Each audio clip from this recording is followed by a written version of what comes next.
ही सत्य परिस्थिती मी ज्या वेळेला जरांगे पाटलांना भेटायला गेलो त्यावेळेला त्यांच्या समोर मांडली होती मी, जेव्हा ते उपोषणाला बसले होते तेव्हा.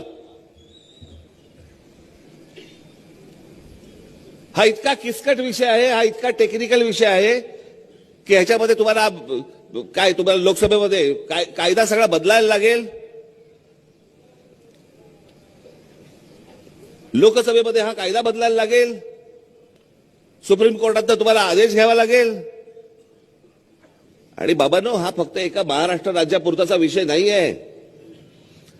जर उद्या महाराष्ट्र राज्यापुरताच्या एका विषयामध्ये जर एका जातीबद्दल जर समजा अशा प्रकारचं धोरण टाकायचं गेले कोणीही केंद्र सरकार, प्रत्येक राज्यामधल्या जाती उठणार आहेत, प्रत्येक राज्यामध्ये त्यांना कोणालाही परवडणार नाही.